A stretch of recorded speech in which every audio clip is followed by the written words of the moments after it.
तो देखा गोपियां जो थी, उनका नियम था वो नंद बाबा के घर के चारों तरफ भगवान का नाम लेके परिक्रमा करती थी, तब अपना काम करती थी। इन्होंने गोपियों का झुंड देखा आते हुए, इन्होंने प्रणाम किया भगवान की आज्ञा अनुसार, वैसे नहीं कही, इसलिए आज्ञा थी तो भाई हमने मान लिया। और फौरन कहा है कि वो मैं उद्धव हूं, मथुरा से कृष्ण का संदेश लेके आया। कहा अरे उद्धव, हमने सुना था आप तो बड़े ज्ञानी, लेकिन हमको लगता है आप ज्ञानी नहीं, आप मूढ़ हैं। अरे आप कृष्ण को जिसका संदेश कहां समझते हैं, केवल मथुरा में रहता है।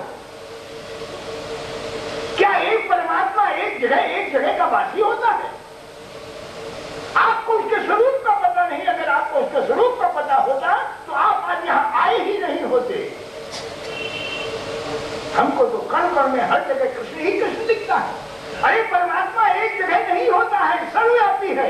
हमारी तो जिधर दृष्टि जाती है, जब हम याद करते हैं तब भी वो उपस्थित हो जाता है। तो हमारे हृदय में बसा हुआ है। अरे हमसे कह के गया है मैं वृंदावन में हमेशा रहूंगा, वृंदावनम परित्यज्य पादमेकं न गच्छति। वो इसीलिए यहीं पर ही है। आपको मथुरा में दिखा था और यहाँ नहीं दिखता वो। अब कुछ तो ये चक्कर में पड़ गए कि बात तो सही है।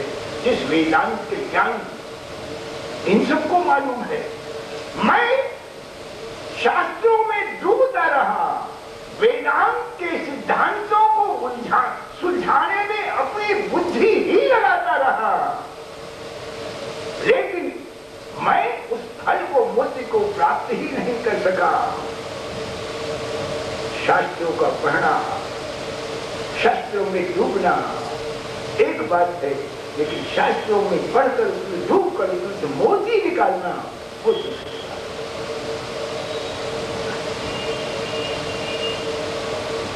अब उद्धव को कुछ अनुभव होने लगा कि जिस ज्ञान का मैं इनको देने आया हूं उसको तो ये स्वयं समझा। भगवान ने कहा था वो ज्ञानोत्तर प्रेम लक्षणा भक्ति की आचार्य है। और फिर राधा जी के गए हैं, राधा जी के दर्शन गोपियां ले गई है, राधा जी को उन्होंने प्रणाम किया है। यहां भी उन्होंने यही शब्द किया, मां मैं कृष्ण का संदेश लेके आया हूं। वो आज सबको याद करते हैं, यहां आने वाले हैं। मां ने आंख खोली और आंख खोल करके जब कहा उद्धव किसका संदेश लाए हो भाई, और किसके लिए लाए हो? अरे संदेशा तो उसका लाया जाता है जो विरह में हो। हमारा विरह ही नहीं, संदेशा किसका? हमारा तो सदा संयोग है, अंतरंग में संयोग हर समय है जिससे, तो किसका संदेशा लाए हो भाई? उद्धव, ज्ञान ने तुम्हारी बुद्धि को भ्रमित कर दिया। अगर तुम्हें वास्तविक परमात्मा कृष्ण का स्वरूप पता होता तो आज तुम उनको छोड़कर, वहां साक्षात परमात्मा को छोड़कर तुम यहां नहीं आए होते। और एक बात यह है भाई उद्धव जी, आप आए हैं हमको ज्ञान देने के लिए, एक बात सुन लीजिए, ये तो प्रेम की भूमि में है, इसमें आपका ये शुष्क ज्ञान की कोई आवश्यकता नहीं, ये अपने पास ही है। अब उद्धव जी को अनुभव होने लगा। और दूसरी बात है उद्धव जी कि हम तो गांव के भाई बेपढ़े लोग हैं, हम पढ़े लिखे तो है नहीं, तो आपके वेदांत के ज्ञान को हम क्या सुनिए। अब उद्धव जी ने कहा ये शब्द तो मैंने भगवान से मथुरा में कहा था और ये शब्द इन लोगों ने हमसे कहा। अब उद्धव का ज्ञान ने भक्ति प्रविष्ट होने लगी, अनुभव होने लगा। उद्धव का ज्ञान हवा हो गया और उन्होंने माँ के चरणों में सिर नवाया, मदद हके। उन्होंने कहा माँ, इस ज्ञान के अभिमान ने मेरी बुद्धि को माँ शुष्क और जड़ बना दिया है। ये दुष्ट शुष्क नीरस जड़ बना दिया है।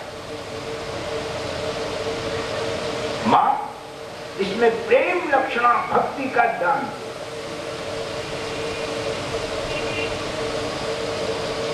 नम्र हुए हैं, ध्यान में प्रेम की याचना की है। और मां ने उद्धव जी के मस्तक पर अपना वरद हस्त रखा है। और जब वरद हस्त रखा है तो सामने क्या दिखाई देता है? सामने जो उन्होंने देखा तो राधा नहीं है, राधा कृष्ण बैठी। और जब राधा कृष्ण भाई को देखा है तो उद्धव जी अपने स्वरूप को भूल गए। अरे यही भूल गए मैं कौन हूं, कहां से आया हूं, क्यों आया हूं। ये ज्ञान में ही स्मृति रहती है, भक्ति में ही रहती है। मैं कौन हूं, कहां से आया हूं, किस लिए आया हूं, गए सब भूल गए। और जब राधा कृष्ण को देखा है तो सारी गोपियां और सब वहां पर भगवान कृष्ण वहां तो रास होने लगा, वो तो नृत्य होने लगा, सब आनंद में नाचने लगे। यहाँ तो एक सब गोपियों के साथ कृष्ण ही कृष्ण है। सबके अंदर में कृष्ण प्रकट हो गया बाहर, अंदर का कृष्ण बाहर प्रकट हो गया और सब पूरी राष्ट्रीय शुरू हो गई। उद्धव जी भी उसी में सम्मिलित है और सबकी चरण रज ले लेकर के अपने शरीर पर पोतते जाते हैं। वो आए थे जो 4 दिन के लिए, पता लगा 6 महीने इसमें। और जब उनका उद्धव जी को ख्याल हुआ कि ये राधा और कृष्ण अभिन्न है, कि गोपी और कृष्ण अभिन्न है, इनमें भेद नहीं है, गोपी ही कृष्ण है, कृष्ण ही गोपी है, राधा ही कृष्ण है, कृष्ण ही राधा है। अब उनको ध्यान आया ये तो एक है, इनमें अंतर नहीं है। जाने की आज्ञा मांगी है, आज्ञा दी है, मां ने आज्ञा दी, सबने इनको विदा किया। अब ये सोचते चले जा रहे हैं अब इनका भेष कैसा है। अब तो इनका भेष गुजरा। अभी तो आप आए थे राजसी छाट से, भगवान का पीताम्बर ओढ़े हुए, बैजंती माला। अब पता लगा कि सारे शरीर में वहां व्रत की लगी ही लगी। आए थे रथ पे और लौट के गए हैं राधे राधे राधे राधे कहे। ज्ञान परिपक्व हो गया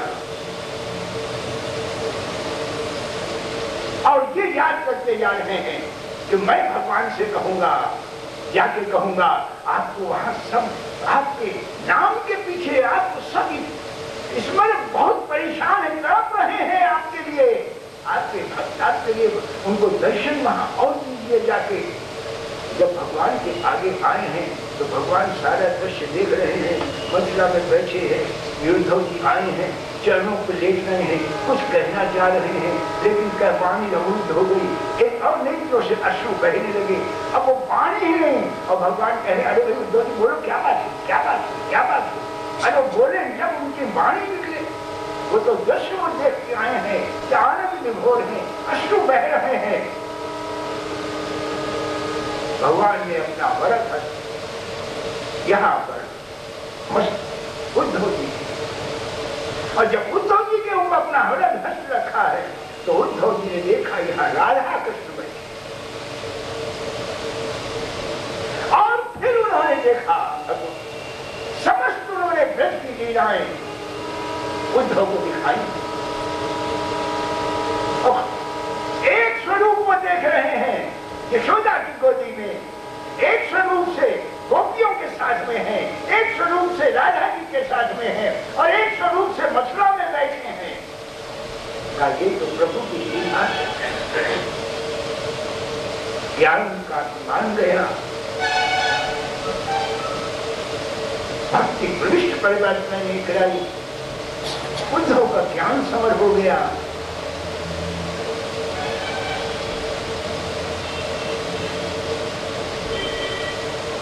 अब उद्धव जी का प्रकरण है तो बहुत लंबा ये, लेकिन ये तो प्रेम के प्रसंग है। समय सीमा सबके पास में है, कुछ आगे काहे नहीं जा सकता है।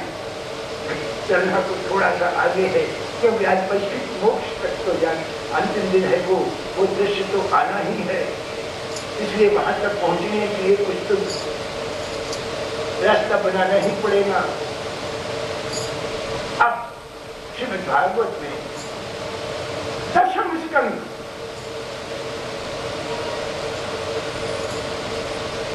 का 50वां अध्याय शुरू होता है। अगर दशम स्कंद का 50वां अध्याय है तो इसका अर्थ क्या है? जरासंध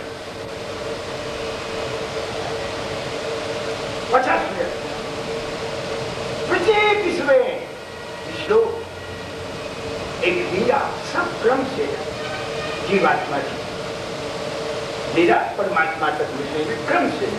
तो 50वें अध्याय पे आकर जरासंध का वर्णन शुरू हो जाता है। तो भाई जरासंध कौन?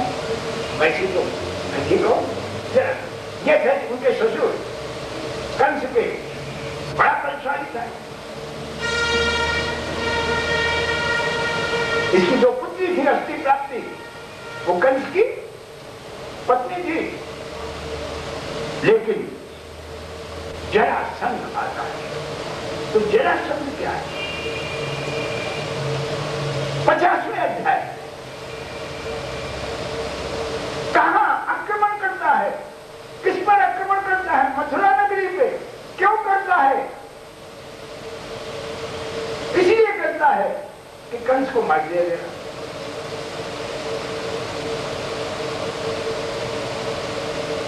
जरासंध जन्म मृत्यु का दास ही परीक्षित जरासंध है। जब 50 वर्ष की अवस्था आ जाती है तो इस मथुरा रूपी शरीर के ऊपर, इस नगरी के ऊपर इस जन्म मृत्यु का दास उस पर आक्रमण करता है।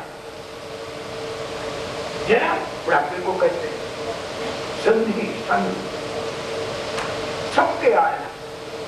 और क्या होता है जब जरासंध आक्रमण करता है मथुरा नगरी पे, तो मथुरा नगरी अर्थात प्रत्येक इंद्रिय जो है शिथिल होने लगती है, नींद हिलने लगती है। यही बुढ़ापा है, इससे किसी का पीछा नहीं छूटना है।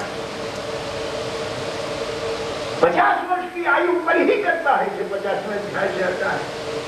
आधी आयु तो चली गई और जरासंध ने आक्रमण किया है। और अब भी अगर सुधर गए, अभी रास्ता भगवान बताते हैं, तो आपका कल्याण हो जाएगा, अन्यथा तो इसमें आप चक्कर में डूब जाएंगे। निकलना है। जब बुढ़ापा आता है जरासंध वृद्धा अवस्था से संधि, और जब वृद्धावस्था संधि आती है तब कौन आएगा पीछे? उसके बाद कौन आता है? और इसके बाद तो काली ही आता है। यही दृश्य है भागवत। ये सब समाधि भाषा के दृश्य है भागवत। है ऐसी काली ही आए। क्यों? बुढ़ापे बाद पीछे कोई क्रम इसी का है। अगर उस काल से आप बचना चाहते हैं तो अभी आप सुधर सकते हैं। काल का त्रास बहुत खराब होता है, बहुत दुखदायी होता है। ये बुढ़ापा बड़ा दुखदायी है। कोई इससे संधि नहीं चाहता करना, लेकिन वो तो आएगा, आपके ऊपर आक्रमण करेगा, नोटिस देके आता है, आपकी प्रत्येक इंद्रिय पर आक्रमण करेगा और उसकी शक्ति क्षीण होती चली जाएगी। यही जरासंध नेत्रों पे करता है, चरणों में करता है, वाणी में करता है, शरीर पे करता है, झुर्रियां पड़ जाती हैं। क्या है? बाल सफेद हो जाते हैं। अरे अब तो भाई अपने सुधर जाओ। नोटिस देने के बाद भी नहीं सुधरोगे तो काल आपको धक्के देकर जबरदस्ती बाहर निकाल लेगा। काल आपको धक्के देकर जबरदस्ती बाहर निकाले उपाय कर सकते हैं कि काल धक्के देकर निकाले, काल ही आपके अधीन हो जाए, काल के काल से आपका संबंध हो जाए, तो काल धक्के देकर नहीं निकालेगा। काल आपको प्रणाम करेगा और आपसे कहेगा आप चलना चाहते हो तो चलिए, नहीं तो काल किसी को छोड़ता नहीं। मरने में मरने का दुख नहीं होता, बल्कि मरने में जीने की इच्छा ही दुखदायी और सबकी लगी रहती। हम मरना नहीं चाहते हैं, अरे मरना नहीं चाहते हैं आपको जो, तो आपके बस की थोड़ी है, तो जबरदस्ती है ना। इसलिए कहा है काल धक्के देकर, भगवान सुखदेव जी कहते हैं आपको बाहर निकाले, चलिए आप निकलिए, इससे पहले तैयारी कर लो, क्योंकि वो तो बड़ा दुखदायी है भाई, आपको जबरदस्ती को घर से निकाले और घर से इतना ले जाए, कैसे वो तो वही आ जाता है। यमदूतों का जब वर्णन आता है घसीट के ले जाते हैं, हम निकलिए, हम कहते नहीं जाना चाहते हैं, उनका कैसे नहीं जाना चाहते, जबरदस्ती ले जाए, इसी शब्द को कहते धक्के देके नहीं जाते। कोई नहीं बचेगा इस ब्रह्मा की सृष्टि में, कोई ऐसा नहीं है जिस पर जरासंध का आक्रमण हो। वही भगवान सुखदेव जी कहेंगे बड़ा दुखदायी है ये, जन्म दुखम, जरा दुखम, जाया दुखम, पुनः पुनः अंत कालम महादुखम, तस्मात् जग ही जात। पता लगा यहाँ तो कुछ सुख का सवाल है, ये सब दुख ही होता, सुख है। जरासंध ने आक्रमण किया मथुरा नगरी पे,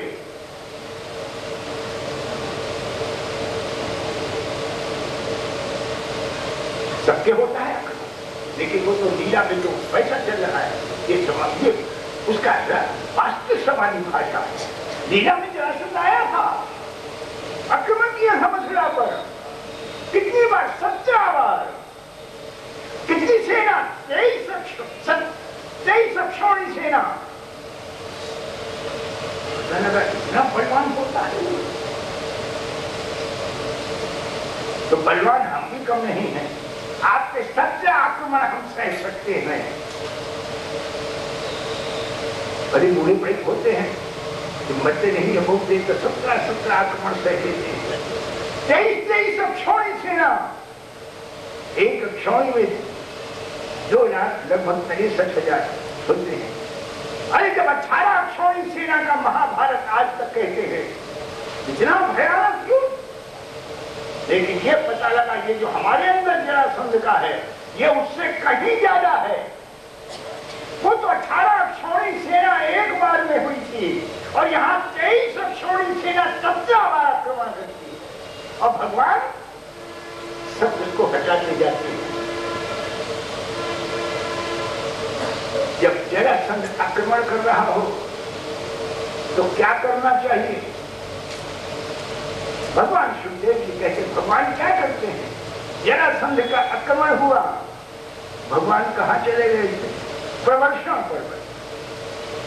भगवान बलराम जी, प्रवर्षण पर्वत क्या है भाई?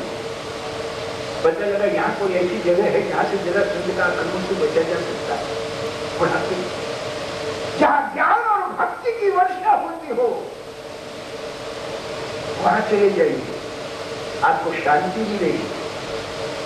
तो ज्ञान और भक्ति की वर्षा कहाँ होती है? अरे ये तो केवल सत्संग में होती है, क्या भगवान की हरि कथा होती है, क्या श्रीमद् भागवत होता है, जहाँ भगवान की कथाओं का वर्णन होता है, वही प्रवर्षण पर्वत है। ज्ञान और भक्ति की चर्चा होती है, वर्षा होती है। ये आपको जरासंध के जात से शांति दे देगी, शांति दे देगी, लेकिन लक्ष्य नहीं। और जरासंध आता है और उसके पीछे काल भी आ जाए, तो पता लगा लीला में ये हुआ, काले मन पीछे पीछे आया। इसको ब्रह्मा जी का वरदान था, इसको कोई भी ये तो इसी नहीं मान सकेगा। पता लगा वो काल को कौन मार सकता है? आज तक कोई काल को मारता है। अब लीला कर रहे हैं परमात्मा भी, काल भी आया। जब काल आया है तो भगवान आगे आगे भाग लिए। वहीं पर उनका एक शब्द सुना होगा, नाम भी हुआ। वो तो लड़ने आया भगवान से, और भगवान क्या हुआ? भाग लिए। रंग छोड़ नाम पड़ा था, यही पड़ा था, क्या रंग क्यों छोड़े? और काल पीछे पीछे, आगे आगे भगवान। भागे भागे चले जा रहे हैं। आप कहां चले जा रहे हैं? एक गुफा में चले। उस गुफा में उन्होंने क्या किया? भगवान ने, काल पीछे पीछे आ रहा है, आगे आगे भगवान है, गुफा में चले गए तो और वहां एक मनुष्य सो रहा था, उसके ऊपर अपना पीताम्बर डाल दिया, अपने आप किनारे खड़े हो गए। अब ये काले वन काल जो था अंदर घुसा, उसने कहा अच्छा भाग के आ गए, यहाँ आके सो गए मेरे डर के मारे। उसने एक लात मारी सोते हुए मनुष्य, जो सोता हुआ मनुष्य उठा है, जब उठा है तो उसके नेत्र उसकी तरफ पड़े हैं, काल की तरफ, काल भस्म हो गया। तभी परीक्षित ने पूछा कि ये क्या हुआ था प्रभु, ये कैसे दृश्य हुआ था? प्रश्न पूछा भगवान से। ये कौन था, कौन पुरुष है जिसकी दृष्टि पड़ते ही ये काल भी भस्म हो गया? तब दूसरा किस्सा शुरू हो जाता है। वो जागा है कुछ और जागते हुए कहते हैं भगवान के ध्यान में लगे हुए जीव को काल भी नहीं हटा सकता है। अगर काल भी उसको विचलित करने जाएगा तो काल भी स्वयं हट। उनका ये राजा मुचकुंद है, मानधाता के पुत्र। देवासुर संग्राम में इन्होंने देवताओं की बहुत सहायता की थी। देवताओं की सहायता में थक गए थे। उन्होंने कहा था मुक्ति को छोड़ के और जो चाहे छोड़ो, उनका हमको विश्राम करना चाहिए। तो ये विश्राम कर रहे थे। उन्होंने देवताओं ने कहा था अगर आपके विश्राम में कोई आपकी खलबली करेगा